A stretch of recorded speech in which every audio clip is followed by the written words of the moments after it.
Vice president గారికి, endowment chairman గారికి, వచ్చినటువంటి ప్రజానీకానికి అందరికీ నా హృదయపూర్వక నమస్కారం తెలియజేస్తున్నాను. ఈరోజు ఈ కార్యక్రమం ముఖ్య ఉద్దేశము, మన పెద్ద గ్రామంలో సీసీ కెమెరాలు తప్పనిసరిగా ఉండాలి. అక్కడక్కడ ఈ మధ్యకాలంలో దొంగతనాలు జరుగుతున్నాయి.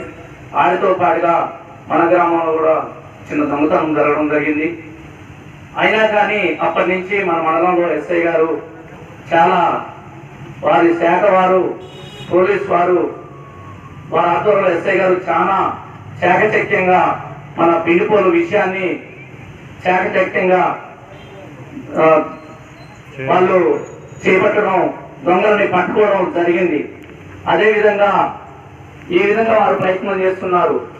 కాబట్టి ఈరోజు సీసీ కెమెరాల గురించి కిరాణా వాళ్ళు, బెల్ట్ షాపులు అందరినీ పిలవడం జరిగింది. మీరందరూ సహకరించి ప్రతి ఒక్కరూ వారి షాపుల ముందు సీసీ కెమెరాలు పెట్టే విధంగా, అలాగే కొంత ఆర్థికంగా ఉన్న వాళ్ళు ఎవరైనా, ఈ మధ్య జిల్లా అధ్యక్షులు, ఉపాధ్యక్షులుగా మన ఎస్ఐ గారు ఎన్నికయ్యారు. అదేవిధంగా అంచెలంచెలుగా వాళ్ళు పై స్థాయికి ఎదగాలని ప్రత్యేకంగా వారికి హృదయపూర్వక నమస్కారాలు తెలియజేస్తున్నాను.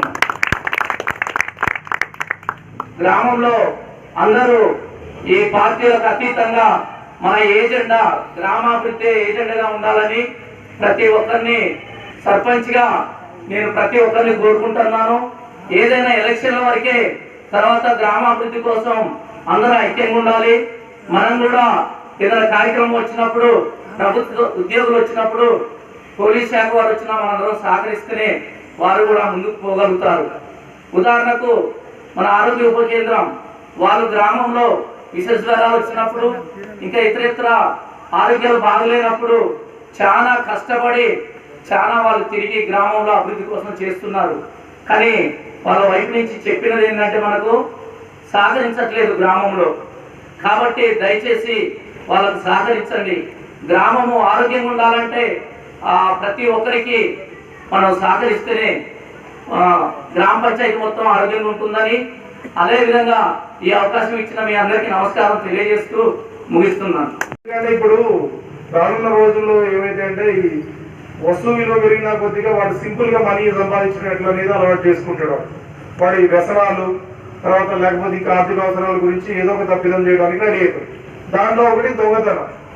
ఆ దొంగతనం చేయడానికి ఈ పక్క నీళ్ళు రోజు వస్తుంటాడు, కానీ నీకు తెలీదు. వాడు చూపు అనేది ఒకరు పోతుంటే ఒకరు ఆదాయం మీద ఉంటుంది, ఒకరు బంగారం మీద ఉంటుంది, వాడు మన సీసా మీద ఉంటుంది, వాడు పేక మీద ఉంటుంది. రకరకాల ఆలోచనలు ఉంటాయి. వాడు రోజు చూస్తుంటా కానీ నీకు అర్థం కాదు. ఏదో ఒక రోజు వాడు దొంగతనం చేస్తాడు. కనీసం అందుకే ఏదైనా గల్లీ ఉందంటే గల్లీలో కూడా కొంచెం షాప్లో ఉన్నారు, లోవర్ పెట్టుకుంటారు. ఒక్కటి కొంచెం రోడ్డు కవర్ అయినట్టు పెట్టుకుంటే ఆ రోడ్డు మీద ఏం జరుగుతుంది అనేది మనకు తెలుస్తుంది. సంత ఉన్నది, మంచిగా సంత కూడా నడుస్తుంది. బయట నుంచి వచ్చి ఇక్కడ సంతలో ఉంటారు. ఎవరు వస్తారో ఏందనేది తెలియదు మీకు. వాడు వస్తాడు, పోతాడు. మన నైట్ కూడా వచ్చి ఏదైనా చేయొచ్చు కదా వాడు. ఇంకోటి ఏంటంటే కాకరవాయి ఇక్కడ నుంచి ఒక 15 గ్రామాలు పోవడానికి మీ ఊరు మెయిన్ రోడ్ అన్నమాట. ఇక్కడ నుంచి 15 గ్రామాలు పోవచ్చు మీ ఊరు మీద. ఆ 15 గ్రామాలలో ఎవరు పోతుండో ఏంటో తెలియదు. అంత భయం ఉంటుంది. అరే ఆ ఊరు సెంటర్లో సీసీ కెమెరా ఉన్నాయంటూ ఎవరైనా గొడవ చేయాలన్నా కానీ గొడవ చేయడు. అరే సీసీ కెమెరా వద్దు, గొడవ చేయొద్దు అనుకుంటాడు. సెంటర్లో అల్లరి చేసే వాళ్ళు అల్లరి చేయరు, ఎక్కడ వాళ్ళు అక్కడ ఉంటారు. కొంచెం డిసిప్లిన్ పెరుగుతుంది. బైక్ ఉన్నది, ఎంతో కష్టపడి ₹1,00,000 పెట్టి బైక్ కొడతాం. బైక్ పోయిందని పొల్యూషన్కి వస్తాం. మేమేం చేస్తాం, నీతో పాటు కానిస్టేబుల్ చేయడం లేకపోతే సీసీ కెమెరాలో చూడమంటాం. మీ ఊళ్ళో ఎక్కడ ఉండవు. పక్క ఊరికి పోతే వాడు ఏ రూట్కి పోయిందో తెలియదు. అదే మీ గ్రామాలు 4 దిక్కుల్లో కనుక సీసీ కెమెరాలు ఉంటే ఇక్కడ ఏదైనా దొంగతనం జరిగినా వాడు ఏ దిక్కు పోతాడు అనేది మాత్రం తెలుస్తుంది కదా మనకి. సో సీసీ కెమెరాలు ఇంపార్టెంట్ అనేది చాలా, అన్నిటికంటే కూడా చాలా ఇంపార్టెంట్ ఇప్పుడు విలేజ్ లో తీసుకుంటే. అదేనా మనం లక్షలు ఖర్చు పెట్టే అవసరం లేదు అని చేస్తుంటాం.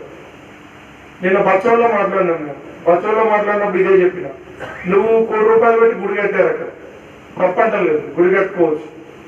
కానీ దొంగతనం జరిగిన ఆ దేవుడు కూడా వడ్డీ లేదు నువ్వు కనిపెట్టకపోతే. అదేనా కాబట్టి అంత దాంట్లో ఒక ₹1,00,000 ఖర్చు పెడితే ఊళ్ళో సీసీ కెమెరాలు వస్తాయి కదా. ఇక్కడ నుంచి పోతే ఈ విలేజ్ లో నెక్స్ట్ ఇటు మన బందపల్లి నుంచి అస్లాబాద్ రూట్ ఉందా, ఆ రూట్ లో పొలంలో ఒక ఆయన ఎక్సలెంట్ పెట్టుకున్నాడు కెమెరా. మేము ఆ రూట్ కి ఏం కెమెరా ఉంటుంది అనుకున్నాం, ఆ రూట్ లో కెమెరా ఉన్నది, అది మొత్తం కవర్ అవుతుంది. అట్లా కనీసం ఎక్కడన్నా ఎవరన్నా పెట్టుకొని ఉంటే అదంతా ఉపయోగపడుతుంది మనకు. ఇప్పుడు అక్కడ దొంగతనం జరిగింది, రేపు ఇంకో చోట జరగవచ్చు.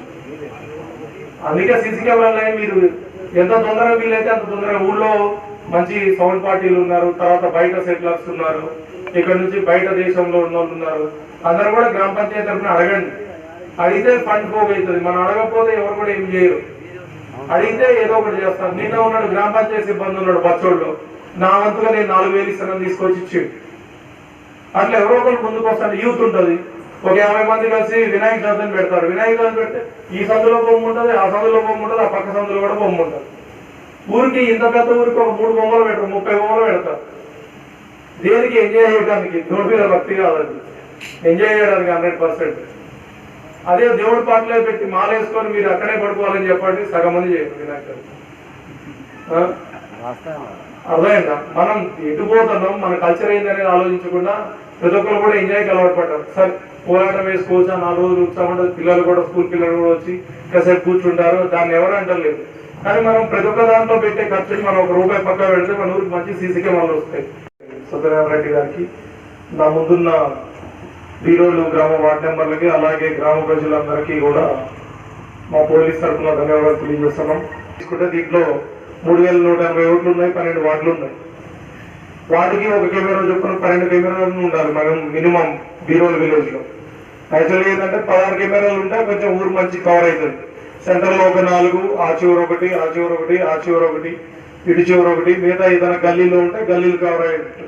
అక్కడ ఒక సెంటర్ ఉంటుంది కదా ఈ గ్రామ పంచాయతీ నుంచి పోతే, అక్కడ అట్లా కొంచెం అందరూ పెద్ద మనసు చేసుకొని దాదాపు యూత్ ఉంటుంది ఇక్కడ ఊళ్ళో. ఆ రోజు ఎలక్షన్ రోజు గొడవ అయితే 200 మంది పోయారు, కానీ 200 మంది తలా 200 ఇచ్చినా కానీ ఊళ్ళో 16 కెమెరాలు అయితాయి. 200 మంది యూత్ అంటే 3,180లో లాస్ట్ 180 యూత్ ఎవరైతే రోజుకి అమ్మాయిలు పని చేస్తారో ఏం చేస్తారో వాళ్ళు మంచి ₹500 తీస్తే ఎంత అయితే మీరే లెక్కేయండి. 185 ఎంత?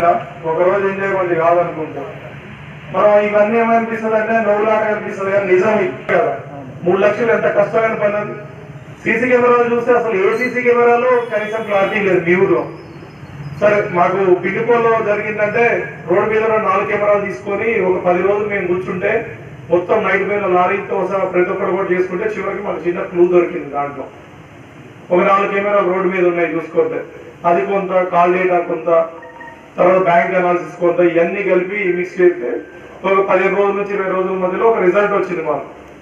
అదైనా మీ ఊరితో కూడా కొంచెం ఏదో ఒక కెమెరా ఉంటే సరే, వాడు చొక్కానో వాడి హెల్మెట్ లేకపోతే వాడి బండో ఏదో ఒకటైతే పడుతుంది కదా. ఏదో ఒక ఊర్లో ఆ బండి ఉండకపోదు, మనం ఒక ఊరు తర్వాత ఒక ఊరు, ఒక ఊరు తర్వాత ఒక ఊరు అట్లా అనాలిసిస్ చేసుకుంటూ పోతే మనకి ఎక్కడో ఒకడ దొరుకుతుంది. అరే చిన్న క్లూ కూడా దొరకదు. బీరో నుంచి చిన్న క్లూ లభించలేదు మాకు. ఏది మొన్న పాపం ముస్లామాబాద్ దొంగతనం జరిగింది. ఓన్లీ అది ఇప్పుడు పోలీసులైనా మీరైనా మండలంలో 15 మంది పోలీసులు ఉంటారు, 40 గ్రామాలు ఉన్నాయి. ఏదైనా పిటిషన్ ఉంటే వస్తారు, పెట్రోలింగ్ తిరుగుతారు. కానీ మీరు కూడా మీరు పడుకుంటారు, మీ ఇంటి పక్కన దొంగతనం అయింది కూడా మీకు తెలియదు యాక్చువల్గా. ఎందుకంటే అందరూ వ్యవసాయ పనులు లేకపోతే కూలి పనులు లేకపోతే కమ్మల్లో పనులు రకరకాల పనులు చేసుకొని వస్తారు కాబట్టి అలసిపోయి నిద్రపోతారు. కానీ మన ఊరు ప్రొటెక్షన్ అనేది కూడా మనకి చాలా అవసరం. ఒకప్పుడు అంటే వదిలేయండి, ఈ రోజుల్లో అంటే దొంగ ఎక్కడో ఉంటలే. ఒకప్పుడు ఊరు తీసుకుంటే ఈ ఊర్లో 4 దొంగలు ఉన్నారు. అదేనా దొంగలు ఎక్కడి నుంచో రావటం లేదు, మీ ఊర్లోనే దొంగలు తయారవుతున్నారు. బయట నుంచి కూడా రానవసరం లేదు. మన ఊర్లో మన పక్కన ఉన్నట్టు పట్టుకోవాలంటే చాలా కష్టమైన పని. ఎవరన్నా చూస్తే కానీ లేకపోతే వాడిది ఏదన్నా డబ్బులు ఖర్చు పెట్టడం ఇలాంటి ఏదో ఒక మిస్టేక్ లేదు. మనం అనుకుంటాం ఇప్పుడు ఇల్లులు ఉన్నాయి, ఇప్పుడు 20 లక్షలు పెట్టి ఇల్లు కట్టుకుంటాడు, 20,000 పెట్టి సీసీ కెమెరాలు పెట్టుకోవాలి. ఈ రోజుల్లో ఏంటంటే ప్రతి ఒక్కరికి కూడా సెల్ఫ్ ప్రొటెక్షన్ అంటే మనల్ని మనం రక్షించుకోవడం అనేది చాలా అవసరం. అదేనా నువ్వు వ్యవసాయ గేటుకి పెట్టుకొని పోతావు, అరే మీ ఇల్లు ఒక 40 లక్షలు పెట్టి కడతావు, దానికి ఆ లైటు ఈ లైటు అటు తిరిగే లైటు ఇటు తిరిగే లైటు పెడతావు. కానీ ఒక 20,000 పెట్టి ఒక 4 కెమెరాలు పెట్టుకో. చాలా మంది చూస్తుంటే ఇల్లులు ఖమ్మంలో కంటే అద్భుతంగా ఉంటాయి ఇల్లులు ఒక్కోళ్ళు ఇక్కడ సిటీలో. కనీసం రోడ్డు మీద ఉన్న షాప్లో కూడా ఒక కెమెరా పెట్టుకున్నది ఆ పాప అనుకోలేదు. కనీసం ఏదన్నా ట్రేస్ అవుతుంది అనుకుంటే. మంచి మంచి రైస్ మిల్లులు ఉన్నాయి, వాళ్ళు కూడా కనీసం రోడ్ కవర్ అయ్యేటట్టు ఒకటి పెట్టుకోలేదు. దేవస్థానం కమిటీ ఉంటుంది, గుడి ముందు ఒక కెమెరా లేదు. ఆ పెట్రోల్ బంక్ ఉన్నది, ఆ పెట్రోల్ బంక్ ఎప్పుడు లారీ అడ్డం పెడుతున్నాడు రోడ్డు మీద పోయేది కనపడకుండా. సో ఏంటంటే మనం పెట్టుకున్నది కొంచెం ప్రయోజనంగా, రేపు అక్కడ జరిగింది రేపు మన ఇంట్లో జరగవచ్చు, ఇంకోళ్ళ ఇంట్లో జరగవచ్చు. మీకు ఇట్లా పోతే చోటుపల్లి రూట్ ఉంటుంది, మీ పక్క విలేజ్ చోటుపల్లి చూడండి, మొత్తం ఏ పదార్థం నుంచి వచ్చినా కానీ సీసీ కెమెరాలు కవర్ అవుతాయి చోటుపల్లి విలేజ్ లో. అటు నుంచి పోతే ఎవరు వస్తుంది, పచ్చోడు కాదు మీ ఊరికి మధ్యలో, అటు పూసి పోతే ఎవరు వస్తుంది, నర్సలగూడెం పోయి, నర్సలగూడెంలో కూడా సీసీ కెమెరాలు ఉన్నాయి. చిన్న చిన్న విలేజ్లు ఉంటున్నాయి కానీ మీ పెద్ద విలేజ్ లో మాత్రం సీసీ కెమెరాలు పెట్టుకుంటారు. సార్కు వేరే దగ్గర ప్రోగ్రామ్